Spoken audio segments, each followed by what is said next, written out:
There's a massive problem in the privacy and security space that I work in.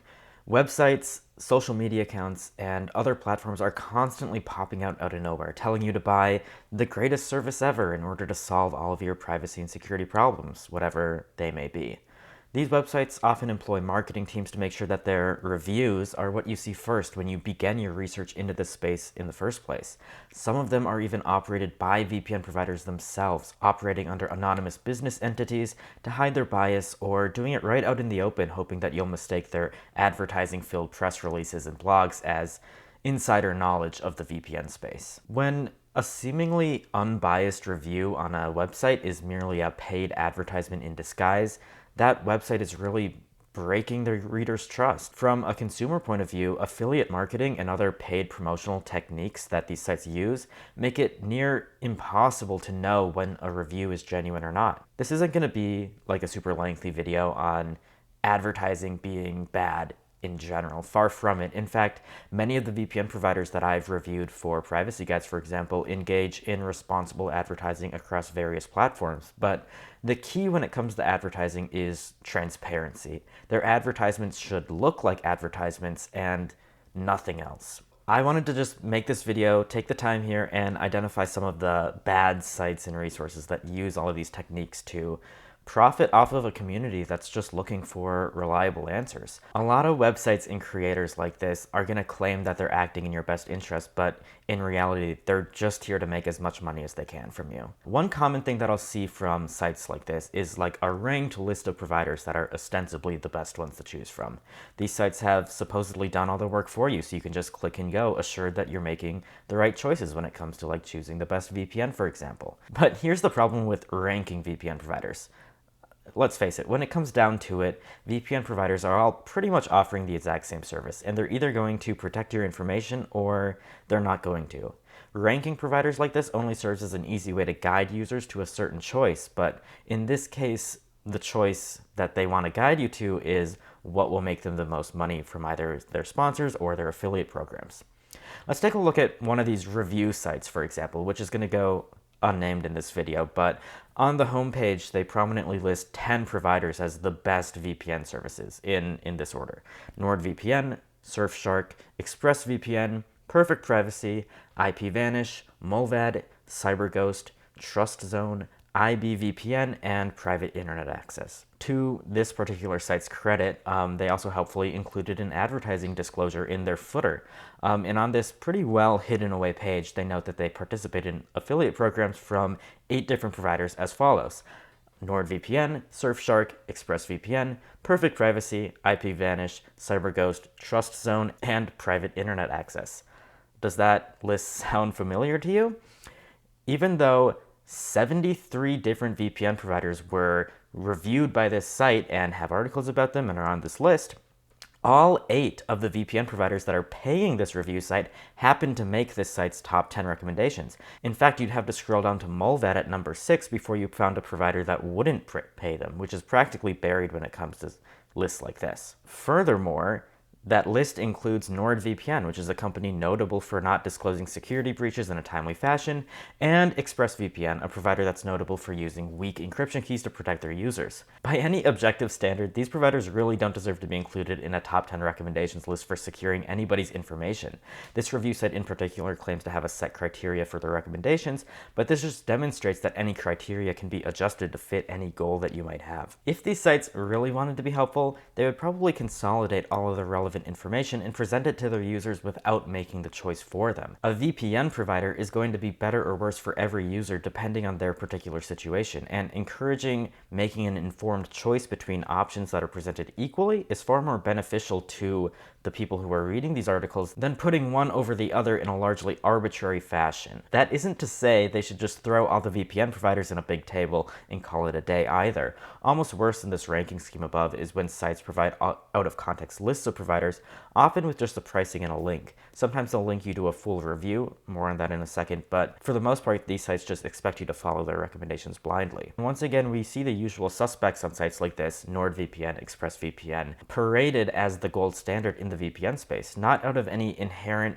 value or functionality that these providers have, but based on the value of their affiliate programs. To further this point, if we look at the 5 providers above and how much they pay you for a referral on a 1-month plan, we see that ExpressVPN pays $13 a month, NordVPN pays $11.95, VPN Area pays $4.95, and VPN.ac pays $2.90. Once again, we see a lineup of providers that are ordered in a way that conveniently pays the most to the website owner. And therein lies the problem with affiliate programs like this. Once you begin receiving financial compensation on a per sign-up basis, you are now motivated to push the most users to the sites that pay more on a monthly basis, rather than the sites that will actually help the user. Occasionally, these recommendations are coupled with a review that is supposedly independent and unbiased, but in reality, these reviewers simply copy the VPN provider's own press releases and even their media, presenting their advertising as fact to their readers. These reviews are always hidden away as well, with the main navigation links on a lot of these websites directing users towards the more affiliate link-laden lists and tables that they'd much rather you browse. The true value of the review articles they write isn't for you necessarily, it's the search engine optimization they bring in the rankings on Google and not much else. More traffic equals more clicks at the end of the day, in the expense of good independent content and integrity. The whole situation is just a really big mess. The current landscape of privacy reviewers and experts that are weighing in on topics regarding the very companies that pay for their reviews is morally very objectionable. Content creators and review sites need to be making it abundantly clear when their reviews are paid for by the VPN companies in any fashion, whether that be via affiliate programs or via good old-fashioned sponsorships. They can't be hidden away via a secret disclosure in the footer or not published at all, but the disclosures need to be clear and close in proximity to the claims that are being published on the website or in the video. Customers are not expecting or seeking out these disclosures when they visit review sites. Most people just assume that reviews which claim to be independent are, and they can't be expected to immediately discern between whether you're speaking from a place of unbiased fact or from a place with the greatest financial incentive. Better yet, these creators and websites need to reconsider their entire business model. The whole situation is a really big mess that is leading people into making uninformed choices based on information that probably isn't even relevant to them in the first place. A lot of these VPN providers will overpromise and underdeliver in many cases, and it's just a very confusing marketplace all around that they have designed to be confusing in the first place. VPN providers should also consider spending less money on paid reviews and more money on securing and validating their infrastructure. One of the things that we look for at privacy guides, for example, are regular security audits, and that's one fantastic way that companies can demonstrate their dedication to keeping their users secure. If VPN services were more focused on meeting criteria established by nonprofit reviewers and other independent journalists, and were more focused on creating the best experience possible for their users rather than pouring all of their money into marketing, I think that a lot of people will follow that. But when we have this whole situation where VPN providers are hiding away in Panama controlled by anonymous leadership, there's no consequences to all of this misleading marketing and everything else that's going on in this space. It's definitely a case where you as a user deserve privacy, but you need to demand transparency from the providers that you use, like VPN providers, for example, if you're expected to trust them. I mean, I wouldn't give all of my money to some anonymous overseas investor, for example, so why would I give all of my internet traffic to some anonymous overseas server administrator?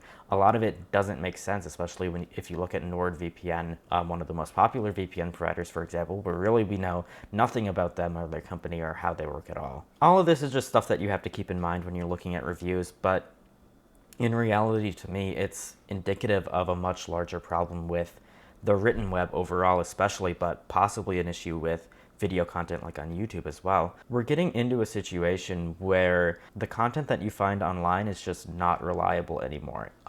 It's increasingly written for SEO purposes rather than based on like the quality or relevance to you as a user, and even more frequently lately, it's written by AI. This is an issue that a lot of people have been noticing with their search engine results, for example. It's been getting worse and worse over time, and it's not just you that's been noticing that, but it has been really proven at this point that the web is becoming less reliable, at least the written web is, and it's a reason why more and more people are turning to video content to find new information, and it's why it's harder to find relevant information to you online via whatever search engine you use. It's because, and The Verge has a really good interactive article about how Google has basically shaped how websites worked, but websites have gone from being designed around what people want to read and what is actually relevant and what your area of expertise is, to being overly bloated in terms of content. You just have to push out as much content as possible to get ranked in results. You have to design your website exactly to certain specifications so that search engines can read them. And it's really just, it's created a wasteland of inaccurate and meaningless content online that really serves no benefit to anybody searching for results anymore, but is really easily read and understood by search engines, which is why search engines push those results more, which kind of creates this self-sustaining cycle where bad content that looks good to robots keeps getting pushed over and over until that's the only content that's left on the internet. And with the rise of AI specifically, it's only becoming worse and worse on the written web.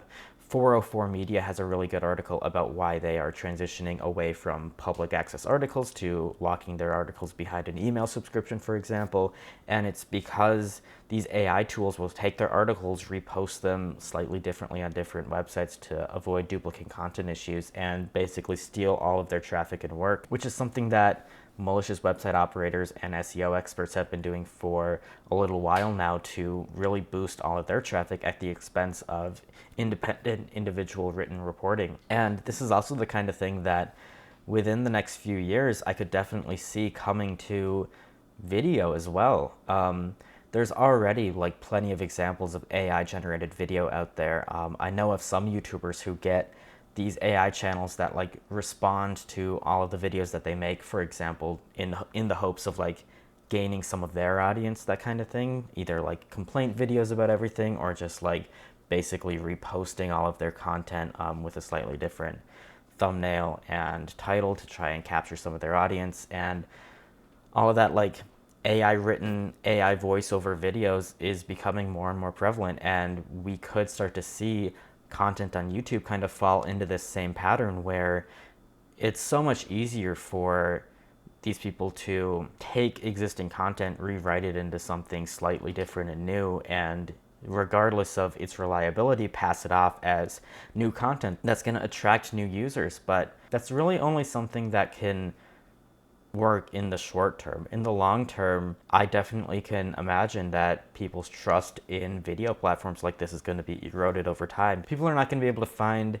the content that they enjoy on YouTube and other sites like this because it'll just be overrun by AI generated videos, in the same way that the written web has already become overrun by AI generated articles that are SEO optimized and not optimized for people. And it's a really interesting problem that I think we have to be keeping an eye on, because there's really no next place to go right now beyond this. This poor quality content is really going to be inescapable unless we start paying attention to it and start doing something about it. And I'm not exactly sure what needs to be done, but it's clearly going to become a problem very fast, faster than I think we realize. And even if you haven't realized it's already a problem on the web, it certainly is. And hopefully you can see kind of the warning signs that are here on YouTube, for example, of content similar to this making its way into video platforms and really taking away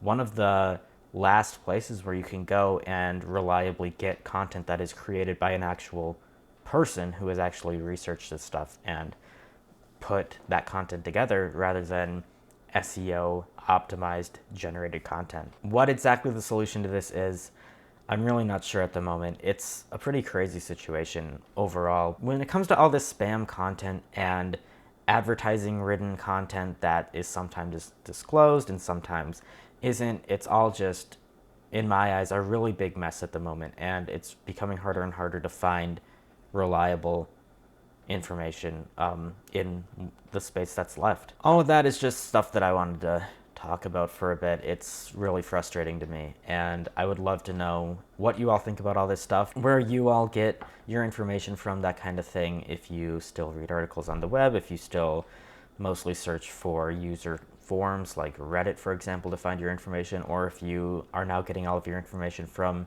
YouTube. All of this just goes to show that we really need to be extremely hyper vigilant about all of the stuff that we read online, and hopefully try and create more content that is actually accessible and is reliable and is factual for people who are just getting into this stuff, because I can't even imagine what it's like to just get into like a topic like privacy and security, for example, and just be inundated with all of this garbage content that's floating around, whether it's from YouTubers who are trying to promote their own products, or whether it's from websites that are trying to promote affiliate programs, what have you. It's all just a huge mess. So let me know what you think about all of this, and let me know how you find reliable sources on the web. I'm really interested to know how you sort through all of this kind of stuff yourself, and I will see you all in the next video.